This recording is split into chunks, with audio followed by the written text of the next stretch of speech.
Welcome back to the Hard Skills with me, Dr. Mira Brancu. And today we're talking about tension, everybody's favorite subject. Now, what if tension isn't a threat, but the key to breakthrough, thinking faster, making faster decisions?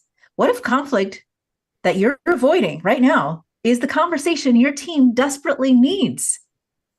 This is a great fit for this season's focus on endurance and leadership.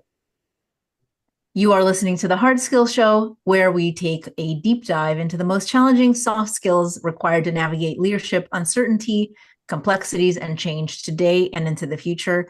I'm your host, Dr. Mira Brancu, psychologist, leadership consultant, and founder of TowerScope. And today we are talking with Alexandra Prassas, who goes by Alex. So I'm going to call her Alex. And Alex is an organizational effectiveness leader with over 20 years, really, in the people and culture space. Currently, she partners with organizations to realize growth strategies through optimizing people systems, leadership, and organizational design, and is passionate about helping leaders harness organizational tensions to drive breakthrough results during rapid change and transformation. Previously, she led global organizational development and DEI functions internally and change management for large-scale transformations externally. Empowering companies across a range of industries to navigate organizational evolution.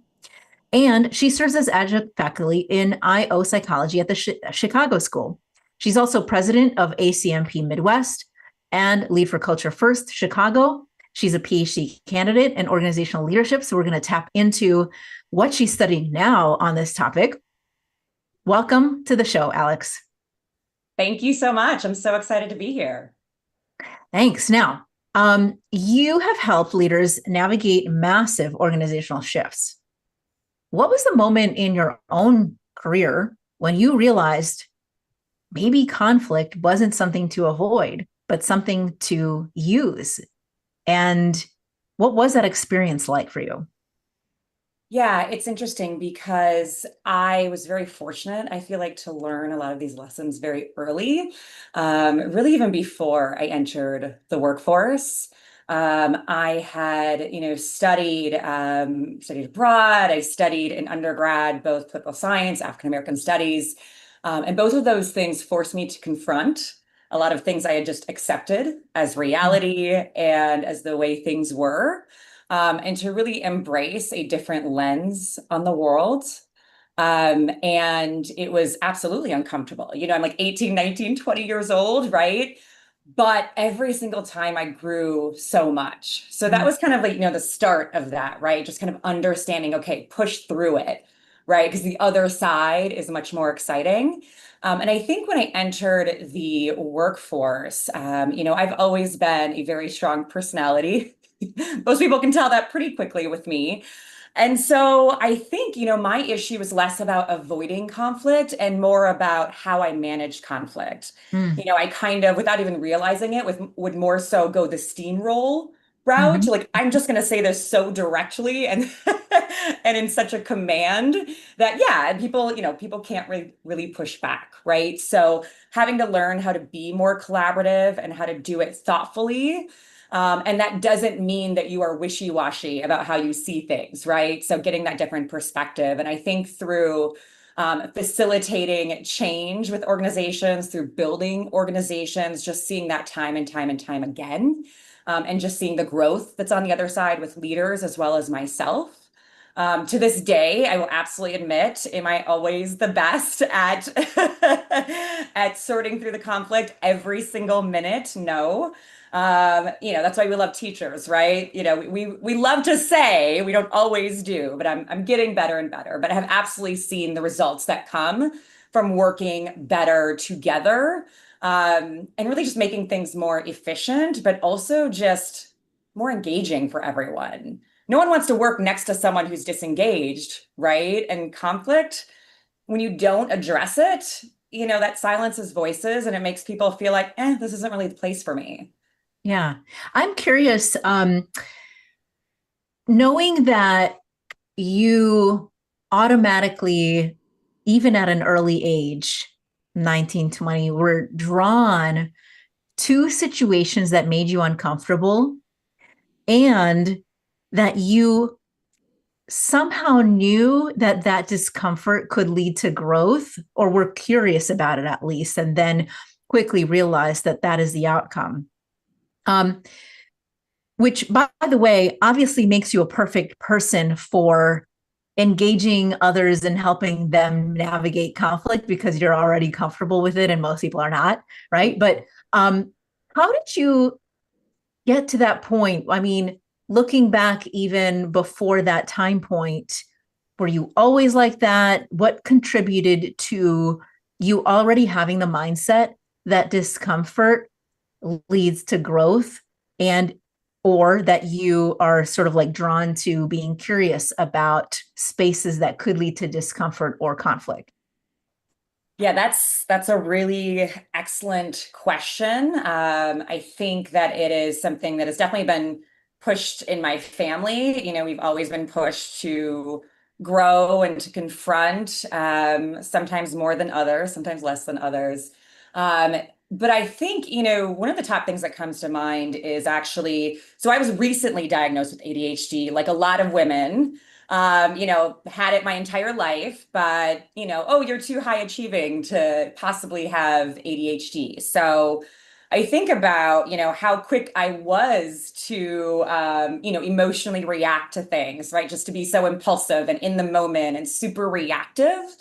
And realizing that, if I took a beat, right, and tried to see from another lens, I think I was often challenged by my parents to see the other lens. It's Mm. even like teacher conferences, right? You're like, oh, I can't wait to bring my mom in. She's going to say something to this teacher. And every single time they take the teacher's side. And I was like, come on, like you're supposed to have my side. But they heard him out. And that taught me to like hear out both sides, right? Again, it doesn't mean you have any less conviction. So I think that was kind of always in me. And I think that, when I'm in organizations, kind of where that mindset comes into play is thinking about all the times that, having this neurodivergence, feeling like no one really got me or kind of feeling like an outsider. What does that feel like? It's uncomfortable, but how do we transition that uncomfortability to growth, right? Mm-hmm. How do we use that to teach others?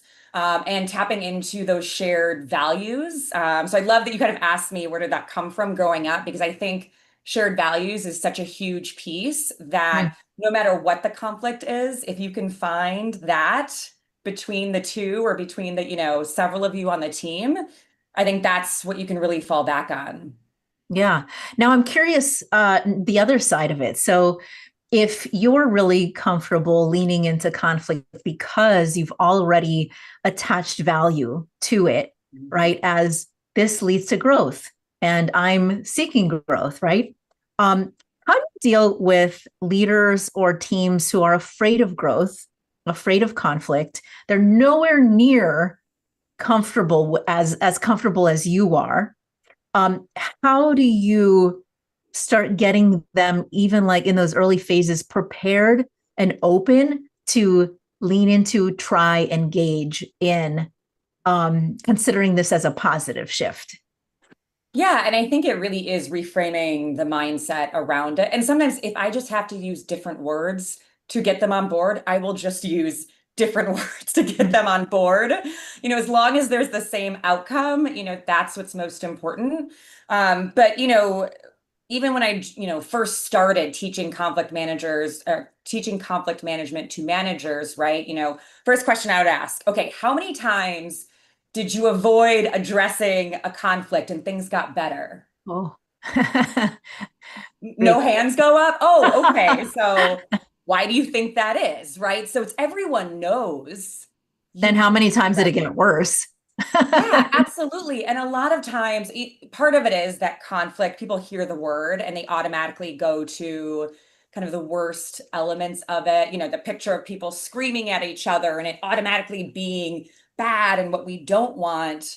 When, getting them actually to think about, if no one's speaking up, if no one's pushing back, you're creating, you're potentially creating an environment where people don't feel comfortable speaking up, right? Yeah. Like think from that lens instead of thinking, oh, isn't my team great? Everyone always agrees. Well, wait a second. What is the reason? Do they really agree? Or are they just appeasing me, right? And they just, they want to close their laptops and be done for the day. So they're just nodding their head in agreement. So I think it's that side. It's, communicating the risks when if you don't address the conflict. It's, thinking about how things can really blow up. So, we know that when we don't talk about things, when we're not transparent, when we don't address things, right? The story that employees have in their head is always so much worse than what the Mm-hmm. story Mm. actually is. And to just, be vulnerable for just a moment and say, if you don't know, that's an okay answer. I think too many times leaders think they need to have all the answers. And if they don't, then somehow they're less of a leader, or they'll be looked down upon or not respected. When actually every instance I've seen is the opposite, right? When they have that vulnerability, as long as it's authentic, right? They're trusted more. People are more in it with them. They're willing to kind of go through the trenches a little bit more when they know that at least they're going to be honest with them. Yeah. Right. Now, Yeah. obviously, there's a way to deliver it. And, that's something we go through with the training. Don't do what I did early in my career, right? Was just steamroll people like, oh, look, no conflict. I could just tell people what to do. This works. Right. Right. Let's talk about So, that for a it's second. on both sides, right? Yeah. Yeah. So let's talk about that for a second. You talk a lot about and train others to engage in productive conflict, right? And so steamrolling is not productive conflict, right? And you mentioned you want people to push back, but there's a way to do it that's productive, and there's a way to do it that's not productive. Can you share a little bit more about how you define productive conflict and what it looks like as different from unhealthy conflict? Yeah, absolutely. And I think, the biggest thing is that, is it forward energy, right? Is this energy that wants to move us forward? Is this energy that is directed towards truly believing in the mutual goal, truly believing in shared values? Or is it an instance where, someone is so focused on being right that they're Mm-hmm. ready to burn everything down otherwise? Now, we want to make sure we're not making assumptions about particular personalities, because I do see that as well, right? People will say it's the destructive kind when it's like, well, are you just kind of putting that on them because maybe you heard something about them, or you're making assumptions, or, they triggered you in some way, right?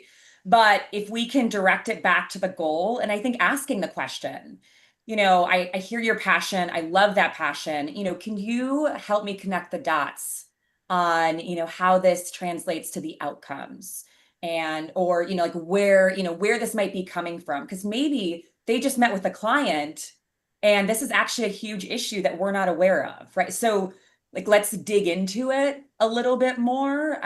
So, when we're thinking about destructive versus productive, don't jump to conclusions around that. Give it a little bit to understand that, right? But I think that's kind of, if I'm thinking, that first step of really assessing in the moment, it is bringing it back to goals, values, what are we all driving towards? And making sure you're reading the room, right? Making sure the audience, the team, right, kind of seeing their own reactions and Yeah. asking them to engage, right? Like, okay, like, what do you think? You're hearing both these perspectives. What resonates with you? What are you seeing in your realm of work? The clients you're with, or the products you work with, whatever area of the business they're in. But making sure that, it's not just two people, right? If as long as everyone's engaged in the dialogue, then, you're working towards that productive side. Great, great. We are reaching an ad break. When we come back, I want to dig in even further into this healthy versus unhealthy engagement. We are listening, you're listening to The Hard Skills with me, Dr. Mira Brancu, and our guest today, Alex Prassas. We air on Tuesdays at 5 p.m. Eastern. If you're here right now, hi. You can definitely find us live streaming right now on LinkedIn, YouTube, several other locations at talkradio.nyc. And you can ask us questions in real time, and we can answer them in real time if you'd like. We'll be right back in just a moment. Are you a conscious co-creator? Are you on a quest to raise your vibration and your consciousness?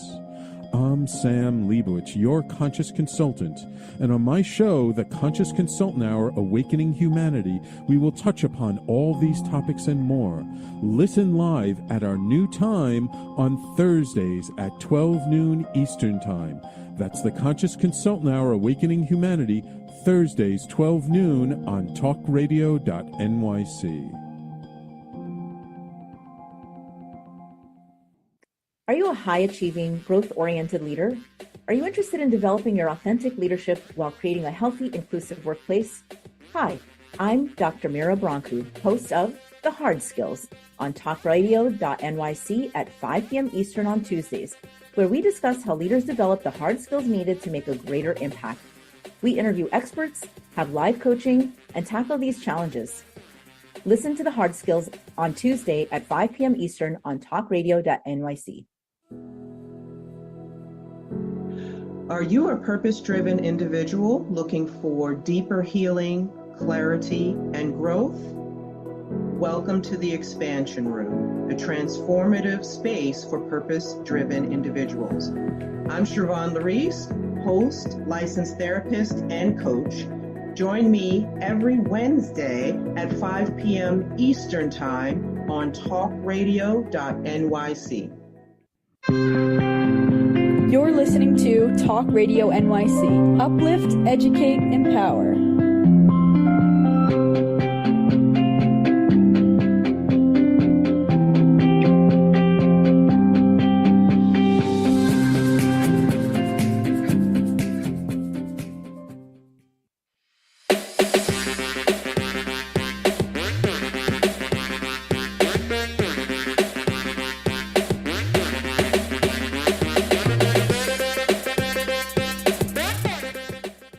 Welcome back to The Hard Skills with me, Dr. Mira Brancu, and our guest today, Alex Prassas.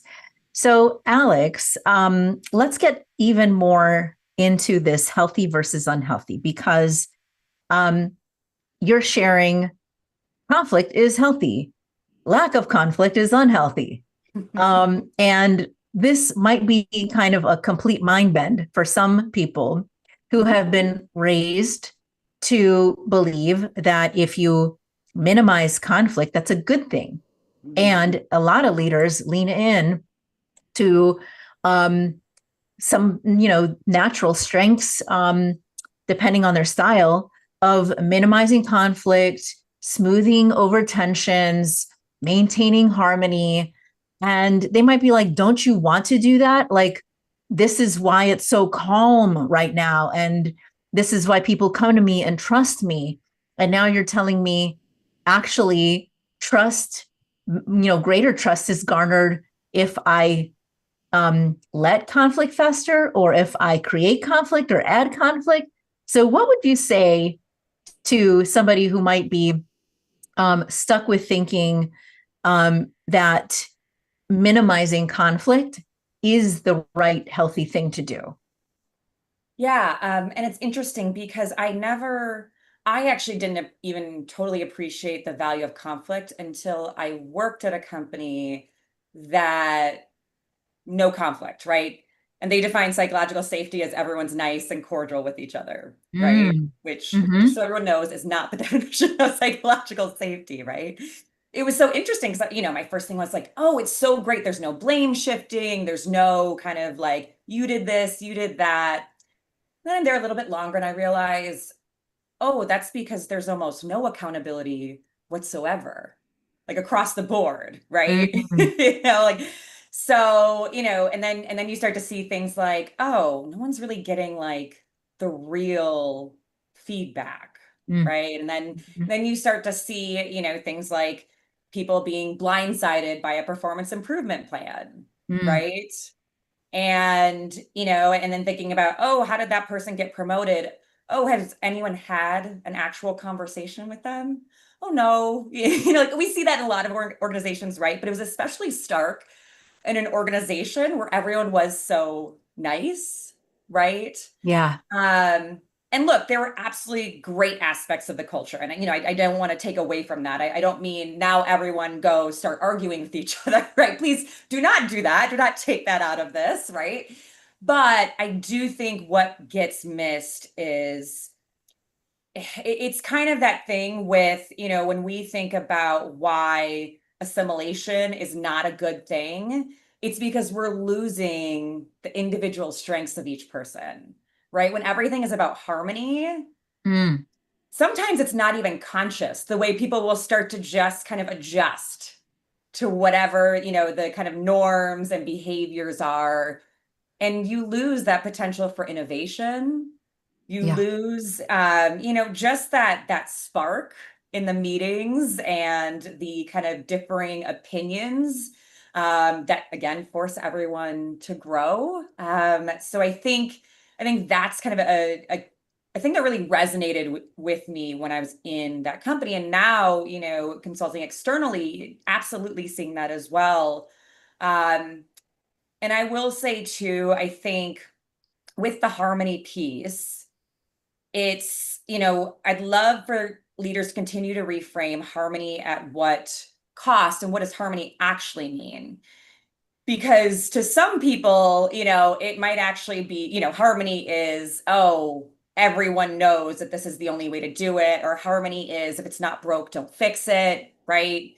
And even beyond the innovation, just from the engagement side of things, from the trust side of things, right? If people aren't bringing issues up, if people aren't engaging in conflict, there's little opportunity to build trust. And conflict is actually a fantastic opportunity to build trust. I think about when there are, conflicts between employees. So often, when you think about, just employee relations in organizations, right? So often we kind of see it as it needs to be handled in a very particular way. We can't engage with people. And, this is when we say sorry, or this is when we do this, right? But very rarely do we ask the person who, has been harmed in the situation, like, what would better look like to you, right? And I can't tell you how many times when I asked employees that, they said it was the first time they'd ever been asked what they actually want out of the situation. And more often than not, it was, oh, really just that. I know you heard me because you asked me that question, right? Yeah. And I think it's also validation is not agreement, right? There's a way to validate people and where they're coming from. And it doesn't mean that you agree on everything. I think when we think about assume positive intent, that doesn't mean escape accountability, right? It means you go into the conversation believing the other person has your best interests at heart. And even if they don't, that is going to help you going into the conversation, right? You're going to have a more productive conversation because you came in with an open, curious mindset, really assuming that positive intent. So I know I gave like several different types of examples, but I hope that was helpful to answer that question. Yeah, yeah. A couple of thoughts come to mind. A lot of what you're referencing is highly aligned with Patrick Lencioni's artificial harmony, right? And he wrote the book, The Five Dysfunctions of a Team, and one of them is when artificial harmony happens, people get along just to get along, and that is like the main goal, right? And so imagine if you put in all of your energy, all of your effort to just get along so you don't create friction and tension, whatever, how much energy is not going into actually reaching higher level results and outcomes, things that you can perform at a higher level, right? And so that is the risk, the downside. And when artificial harmony happens, it doesn't mean that, yes, you're avoiding conflict, but conflict is being suppressed through silence or through cutting it off before it can occur. And that means that you're making it more about you and your discomfort than about what is necessary for the whole team to reach the highest levels of success. Yes. Now, that doesn't mean that we then only focus on results and under focus on relationships. Both are important for healthy teams. So how do you both hold people accountable, hold each other accountable to reaching the highest levels of, success that you can get to? High performing teams are happier teams, right? Instead of underperforming teams who feel stagnant, like you said. And, but how do you do it in a way that maintains the relationship? That is kind of the tension that you're getting at, and what you're potentially losing out by not allowing some exchange of ideas, even if there's a difference of opinion. And it doesn't mean that differences of opinion are not differences where people are insulting each other, right? That is terrible, unhealthy conflict. It is just not agreeing with an idea, right? Which a lot of people, I think, avoid tension, because they fear insulting or upsetting or offending that you don't like their idea. And I'm really curious about that piece from your perspective. Like, how do you teach teams to be okay with the fact that we don't have to agree on the same idea, and we don't have to take it personally if somebody doesn't agree with our idea? Yeah, so a couple things come to mind. One of the things you mentioned earlier about, what the disagreement kind of says about each person involved. So I'm sure you're familiar with this. There's a thing called idiosyncratic rater bias, right? Oh, I don't know about this. Tell me more. So this is, and it may be called different things by different publications, but this is actually, I took this from Neuro Leadership Institute. Wish I could claim credit, but it really is about, in performance reviews, right? What a manager is rating an employee, around 60% of it has more to do with the manager than about the employee. And to me, the same thing happens with conflict, right? There may be an instance where in your head, you are in a big fight and the other person has no idea that you even have any conflict. Yeah. Right. And at least engaging in conversation, that'll let you know there is actually no conflict, right? So I think it's like thinking about that, right? And I check myself on that. I'm like, I'm thinking all these things, but hey, like maybe they're not thinking that at all. Again, I'm making up stories in my head. Let me go actually ask them, hey, how did you feel after that meeting? Was there anything you wanted to talk through, right? Anything you wish I would have approached differently? And I think not agreeing with the idea, the number one thing that comes to mind is we need to stop. I always want people to get credit for their ideas. And as we know, the research tells us, right, women often get, like the man says their idea and suddenly it's a great idea. So I'm not saying that no one gets any credit, but I think we hold too much value on that one, like whoever's idea it was gets like all the awards and all the recognition, when really every idea is better through the team. And even if I had that, if I had that idea, it probably came from many different sources, right? It probably built on something the team was talking about, right? So I think when we value who said that idea too much, that's where we get into, venture more easily into that unhealthy conflict. Oh, yes. That's a great one, and perfect to end on before we get into the next ad break. You're listening to The Hard Skills with me, Dr. Mira Brancu, and Alex Prassas. We air on Tuesdays at 5 p.m. Eastern. You can find us live streaming on YouTube and LinkedIn and other places through talkradio.nyc if you're searching for us right now. And we'll be right back in just a moment. Misalignment within your sales team or with a client stalls deals and creates unnecessary friction for you and the client, resulting in up to 37% lower win rate. If you're in pre-sales, sales management, or sales enablement, and you'd like to increase revenues, win rate, margins, client satisfaction, and stay competitive, this show is for you. Hi, I'm Art Fromm, host of the Making Seamless Sales Show. Please join me live Thursdays at 7 p.m. Eastern on talkradio.nyc. Hey everybody, it's Tommy D, the nonprofit sector connector, coming at you from my attic. Each week here on talkradio.nyc, I host a program, Philanthropy in Focus. Nonprofits impact us each and every day, and it's my focus to help them amplify their message and tell their story. Listen each week at 10 a.m. Eastern Standard Time until 11 a.m. Eastern Standard Time, right here on talkradio.nyc. Hi, I'm Linda Marcanico. The A Train to Sedona is a memoir about my journey to love and compassion. It's also the name of my new broadcast on Wednesdays at 12 noon. When we are spiritual, we embrace possibilities and ideas, which strengthen our mind, body, spirit, health, and wisdom. On the A Train to Sedona broadcast, I plan to interview guests who embrace these expansive practices. Join us on Wednesdays at 12 noon on Talk Radio New York City.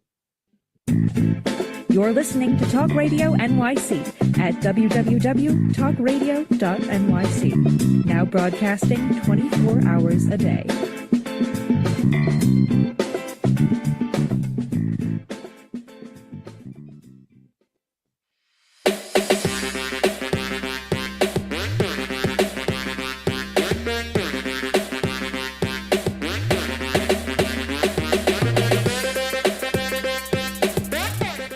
Welcome back to The Hard Skills with me, Dr. Mira Brancu, and our guest today, Alex Prassas.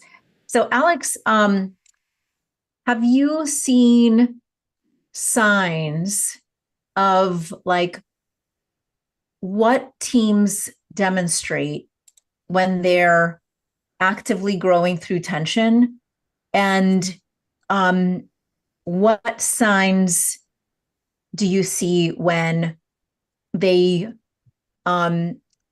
don't seem to be able to make this sort of adjustment or breakthrough? What differentiates the ones who grow through tension from those who crumble? Yeah, it looks different in every organization. I will say, so if I'm just an observer in the room, right, it's seeing people, especially the people that, are not as outspoken, that they're more comfortable with speaking up and sharing a different idea. I think, just seeing that type of growth. Obviously you can survey about anything. So, you can absolutely ask questions related to that. I think it's about, the leadership behaviors in practice. Is it, are they at a point where it's just like a habit for the leader to ask, what are we not thinking about? Can you give me your perspective? And really thinking from an inclusive lens with meetings, right? So are they giving a full agenda ahead of time? Are there enough, collaborative spaces for people to communicate in the meantime? How much are people spending the time to build connection with each other? That's such a key piece of trust. For instance, anytime, you're in more of a difficult conversation, especially if you don't know the person as well, like make sure that you are connecting first and foremost, and working towards that connection. I think that's extremely important. It speaks to trust, right? How can I trust you if I don't have any connection to you? I think on the other side of things, right, it is the meetings where no one talks up. It's the meetings where kind of no one really knows the point of the meeting. It's not necessarily people, it's not people, that you can hear yelling across the room by any means, which I think is what a lot of people think when they think of like unhealthy approaches. But it is like, are we just continuing to coast and we don't have any different ideas? We aren't rewarding the behaviors that, foster that productive conflict. Our turnover, are we really digging into the root cause of our turnover? Do we dig in on those exit interviews, right? Or are we taking, it's compensation at face value? It's never about just compensation. Compensation could be a huge piece, but when people talk about that, it's ultimately, most often, they feel they're not being paid what they're worth, right? They feel like they're not being paid fairly. And anytime someone leaves and a leader is blindsided, that is absolutely an indication that they were not having the right conversations ahead of time. So those are some of the biggest things that come to mind with that question. Yeah, that's great. Okay, I'm going to ask you a really challenging question, although I don't think it's going to be that challenging for you. But so one thing that's coming to mind is, let's say a leader says, "Okay, I'm going to lean into creating a psychologically safe environment for people to share their ideas. I get it. I'm going to allow quote unquote conflict, right? And tension." And one of the myths, I think, is if I open up opportunities for feedback, that is sufficient. And one of the things that drives me crazy, and I think a lot of people crazy, is the constant excessive feedback giving opportunities with nothing to show for it except a constant return to more discussion about getting feedback. And so I don't think that's enough, right? I don't think that is enough, quote unquote, conflict to yield growth in the way that you're describing. So what's missing, and what adjustments would you recommend to leaders that have leaned into opening it up for feedback, but that's where they stopped? Yeah, and the first thing that comes to mind of what's missing is trust, right? So I think, I don't know if we mentioned this earlier, but my dissertation focus is actually on building trust in diverse teams.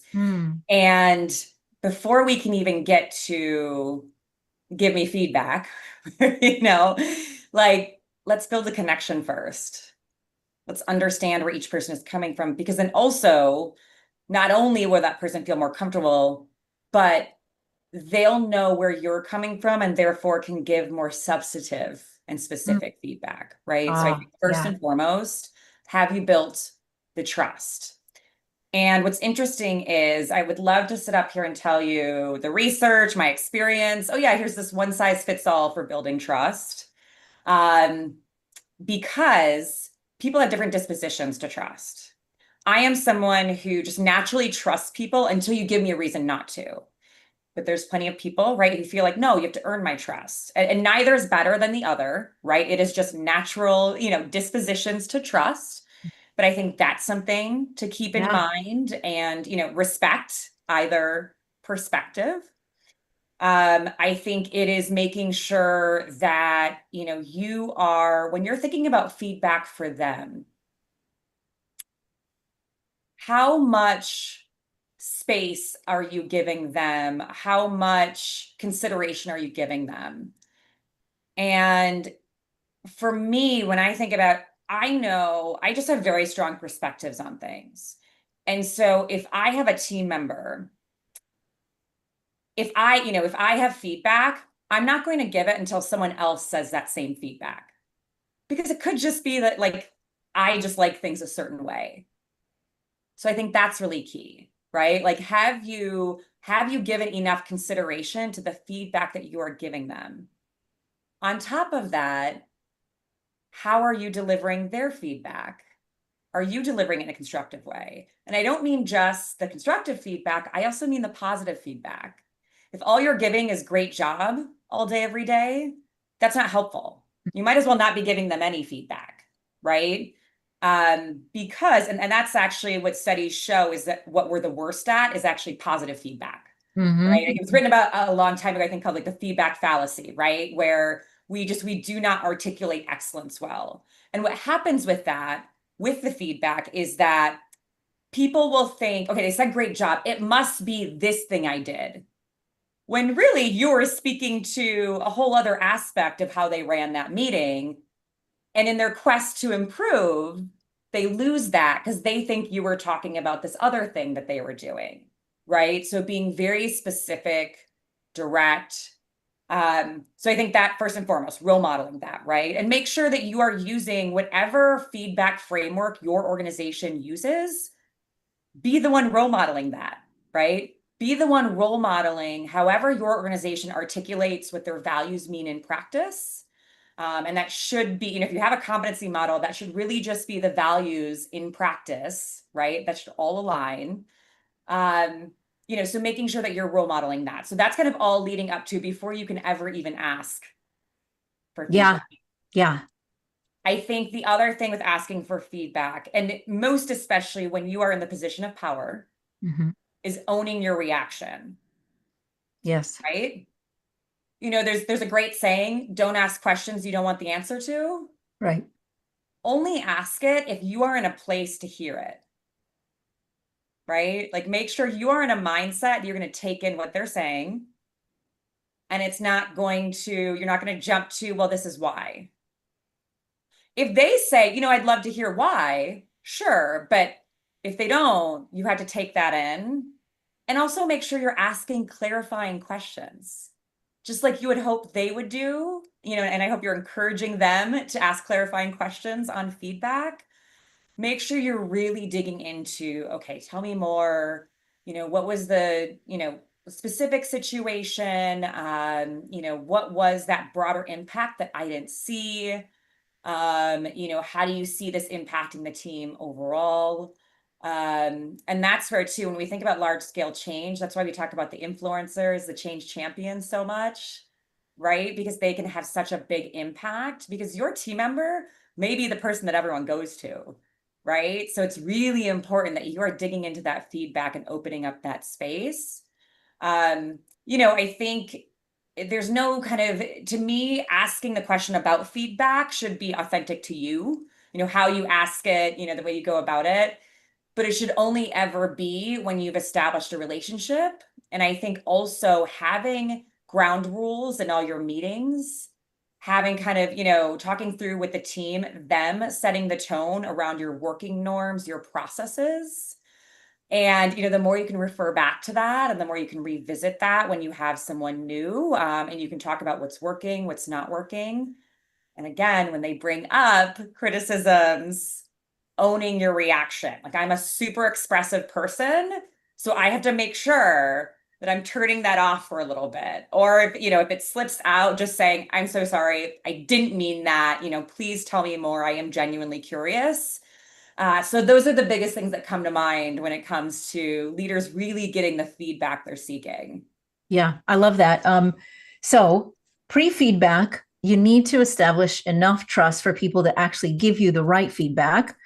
During feedback, you need to ask for clarifying, information, the specifics. So get specific in order to get accurate about how to take the feedback, what to do with it. And I'm going to add post feedback, right? Yes. Within the VA, the way that we measure psychological safety was by asking not one question, but two. One is, do you feel safe speaking up about concerns? That's what we know to be psychological safety.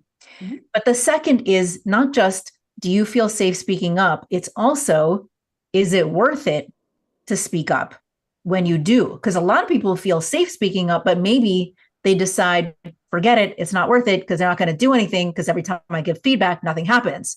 So post feedback, you've got to have a closed feedback loop. Come back to it. Even if you've taken care of it, no one will know if you haven't followed up and said, I did that thing you gave me feedback about, and ask for, input. Did you see it? Is there something more? How is it impacting you? So do the thing. If you're going to ask for feedback, do something with it, and then come back and communicate what you did with the thing, or track it so that everybody knows you're tracking the thing that was just asked about. Yeah. And quickly, I would just say that, that example I gave earlier about how would you like this situation to be remedied? It's that follow up, Mm. right? That's so often when someone reports a situation, talks about a situation, they just never hear about it again. And That's because right. they still see that person around, they assume nothing happened. That's right. It is, obviously within kind of confidentiality bounds, but it is following up. And it is, to your point, right? Calling out, this was in connection. Like we did this in connection to exactly what you said, and asking them to hold you accountable. You could even do something like, I want you to, in the chat, put red flag if I do that thing again. Or, so like make it a game almost, right? Where it becomes like a thing where it's like, okay, you know what? I'm not showing up as my best self for the team. Let me make it, let me kind of redirect the course. And I think bring some of that levity can also help making people feel more comfortable as well. Yeah. Yeah. So I think what I'm pulling from this conversation is the conflict is not the point.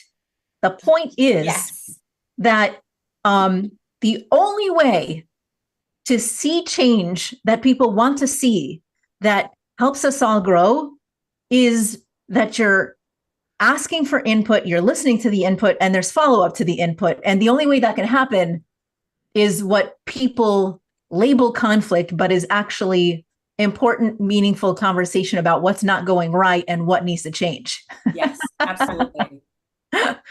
Okay, you're listening to The Hard Skills with me, Dr. Mira Brancu, and our guest today, Alex Prassas. We're reaching an ad break, and we'll be right back in just a moment. On Frank About Health, we're not just talking healthcare. We're managing disruption and innovation. Over the last 4 years, I've taken you from epilepsy and COVID to mental health, caregiving, and now the front lines of healthcare transformation. Stay tuned for a healthier future as we bring on the innovators, professionals, storytellers, and advocates who show you how to own your healthcare every Thursday at 5 p.m. Eastern Time on talkradio.nyc. Are you a conscious co-creator? Are you on a quest to raise your vibration and your consciousness? I'm Sam Leibowitz, your conscious consultant, and on my show, The Conscious Consultant Hour, Awakening Humanity, we will touch upon all these topics and more.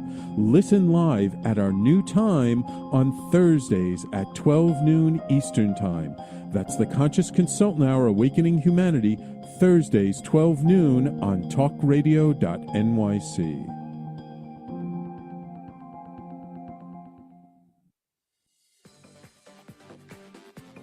Ready to serve up success with a splash? Hi, I'm Bruce Kramer, a.k.a. the Corporate Cockroach.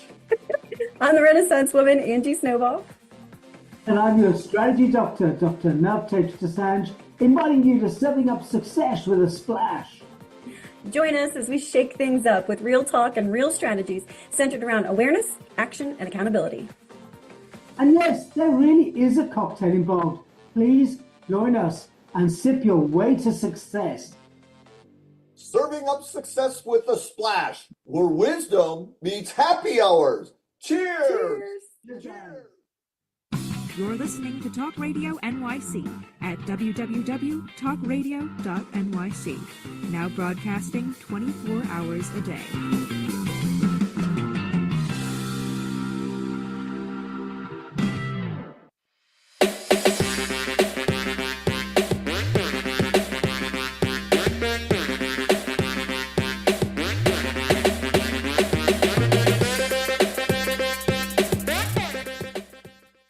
Welcome back to The Hard Skills with me, Dr. Mira Brancu, and our guest today, Alex Prassas. And I can't believe how quickly time has flown. We only have time for maybe one last question. So I'm going to take it real big picture here.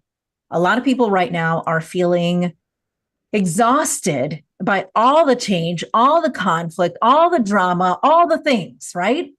So, at some point, they do crave calm from the chaos, and they don't necessarily always want to engage in more change, more growth, that kind of thing.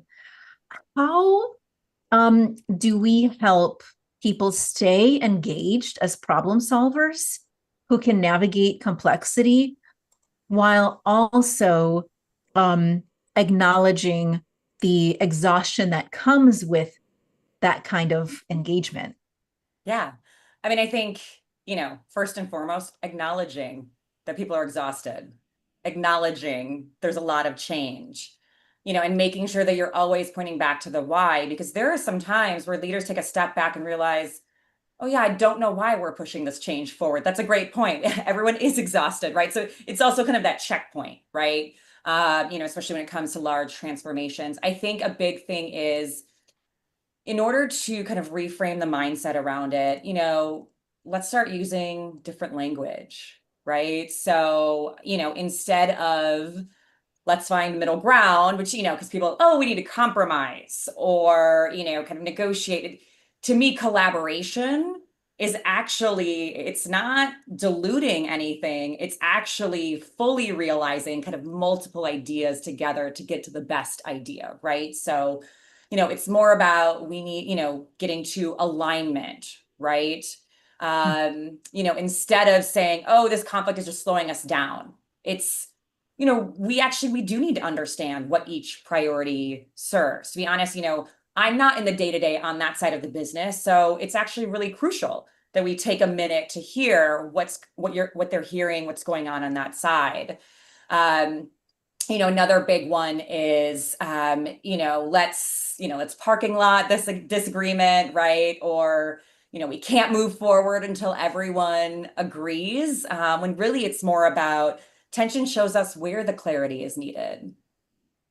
And just, if everyone can just kind of think about what's on the other side, and then also getting back to the shared values, the mutual goals. That all of that said, none of this has to happen that minute, right? There may be situations where you don't have all the information. So, it's not necessarily parking lotting, the disagreement, but rather, that's a great point. I do want to make sure that we're exploring this a little more fully. Why don't we do that? Come back. Maybe it's even each person takes a little bit of, assignment of research, right? Like, okay, I'm going to come back. I'm going to look into what's going on in this department. And again, that will always lead to that better solution.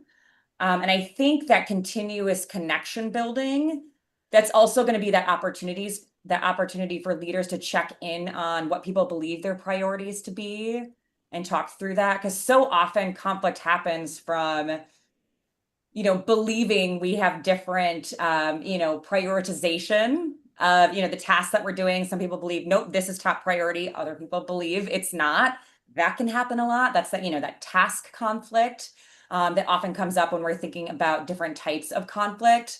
So that would be the biggest thing, keeping that pulse on, the employees, continuous connection, being transparent, acknowledging what's going on, being vulnerable, but staying steadfast and building habits and putting those norms into the meetings so it doesn't feel like extra work.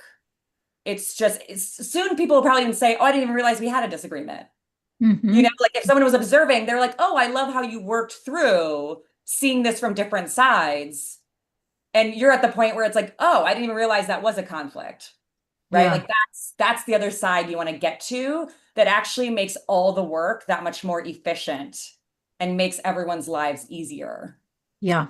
I'm going to pull out a number of things that you brought up that I think are worth highlighting, because it really is connected to endurance and leadership, which is, the topic of this season. And one is that conflict doesn't mean we are requiring innovation and change in the way that we often think. Sometimes it's just checking in. Are we on track? Are people exhausted? Are people burned out? Do we need to adjust? Do we need to, that is engaging and productive conflict because you're checking in with people and it's going back to that feedback discussion that we had. The second is that remaining, steadfast, placing down habits around this, norms. All of this allows a team to slow down and not sort of be constantly putting out small fires nonstop and not paying attention to what's important. And instead, it helps them be more strategic and intentional because they're questioning, they're thinking, they're engaging, they're getting feedback from each other. And that helps you wonder, like, is it too much? Is this the right direction? Which way should we be going? And again, it kind of just goes back to the way that we've been defining conflict is kind of a negative thing. And instead, it's really about the check-ins and taking people, seriously and being open about getting information that you might be missing because we're making assumptions. So that's what I got out of it.